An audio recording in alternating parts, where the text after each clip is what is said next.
Hi folks, in this video I'd like to show you two other furnaces that I've made.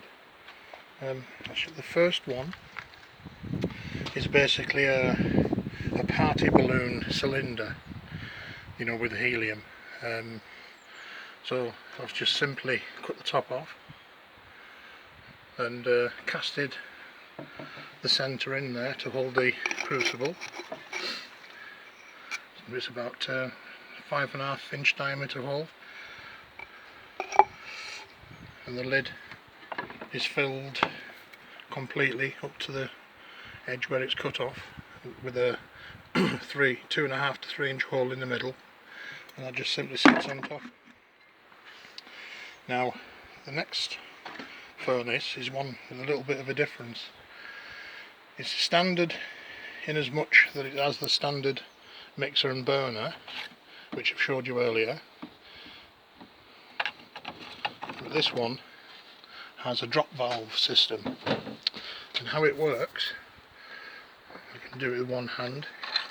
You have a carbon rod with a point on the end which fits into a crucible with a hole in the bottom. So basically the point fits into the bottom there, and it makes a really good seal.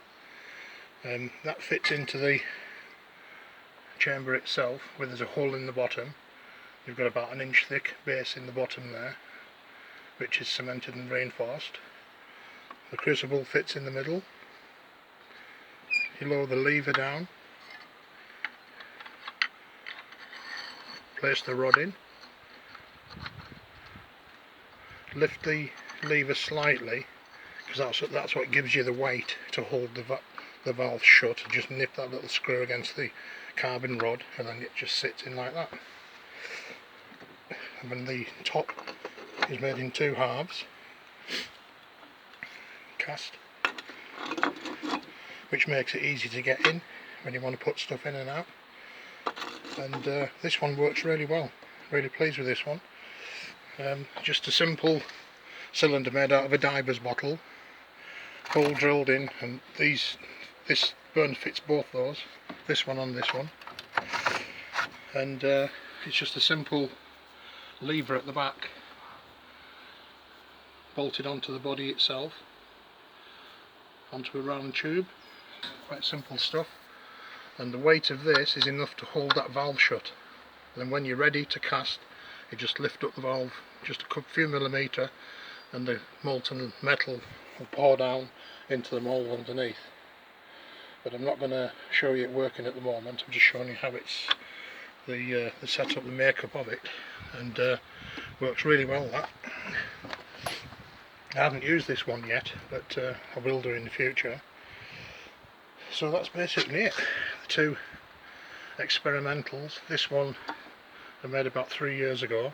Made a couple of them for myself, one for my friend. And the carbon rods should get about maybe 20 to 30 burns out of one of those before you have to turn it round, because they do. If you look at the rod itself, it does burn away little bit by little bit. You can see the good part there, and you can see it's starting to eat away at it there. It'd be better actually if I had an argon jacket surrounding it, but these are only cheap, so it's not worth going to that hassle. So that just fits onto a standard Caligas end as the hose, and works very well. Thank you again for looking. In the second part of this video, I'd like to show you my shaving horse that I made about 10 years ago. Again, just a simple plank of wood, which is, in this case, is elm, English elm, with a seesaw and a ratchet system on here, which I'll show you how it works in a second. Now the legs are actually tapered, as is the hole that they fit into. Now to get that hole correct, what I had to do first was make this tapered borer. It consists of a body made of English holly, and trapped in the middle of the slot there's a piece of old wood saw blade, You can just see the teeth left on part of it there, and it needs to be turned, and then looking at the end you can see where you have to relieve the timber so the cutting edge is sticking out on both sides. Now I just guessed the taper on that, I'm not quite sure what it is, it's something like 20:1, and it's held just with a wooden wedge through there with then a hole through the blade itself. So you have to make that first to bore the hole to get the legs right, so you can take them in and out tapered wise. So I'll pause the video and I'll set it up and I'll show you how the ratcheting system works. So I'll be back in 2 ticks. Here we have the old grey mare set up, with its legs positioned. There's 2 at the back coming up through the tapered holes, and 1 at the front which comes through up underneath the table here. Now the hinge is made out of 2 pieces of oak, 3/4 inch square, just mortised out and slid in, and then through the side you've got a wooden dowel which acts as the pin, so no metal involved, it's quite simple. I've got an ash table, same width as the bed itself, and then on the top we have a revolving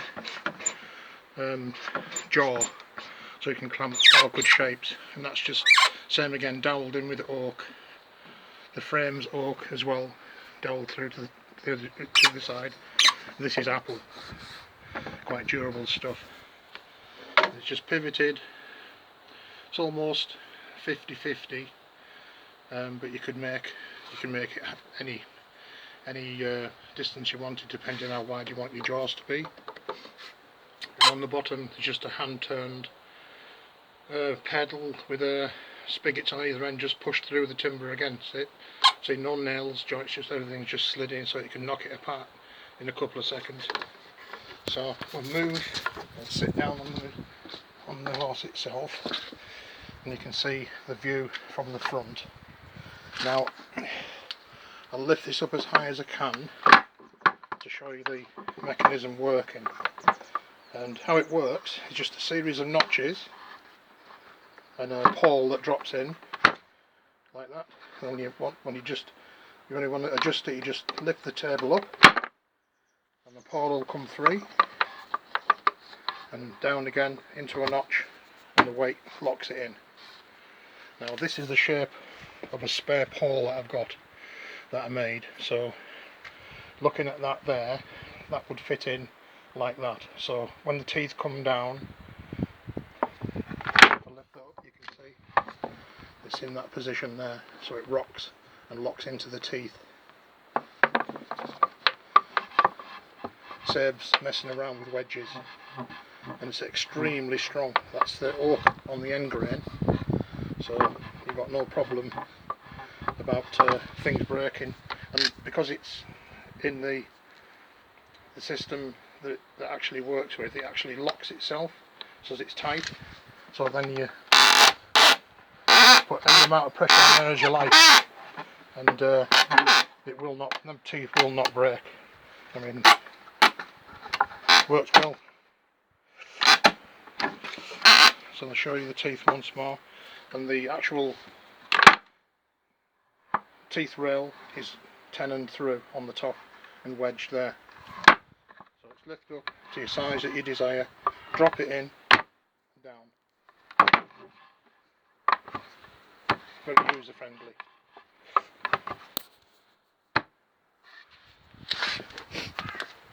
So that's it. It's took us about a day and a half to make that. It's extra long, so you can work on pieces, you know, sticking out quite a way behind. So that should give you an idea of how it's done. I'll show you from the side with the mechanism working. Lift that in and lock. It's quite simple. That radius on the arm, I think it's about 3 degrees if I can remember. I have a pattern to make it, but I'll look at you really close there. You can see the teeth, all made out of English oak in the bottom, tenon in the top, hinges 3/4 square, cut out, tenoned into the table and through and wedged underneath. The only metal part in the whole thing is this pivot here, because a wooden dowel just simply not strong enough to stand up to that. That's the only metal on the whole unit. So I'll give you another close-up of the pole itself and how it works.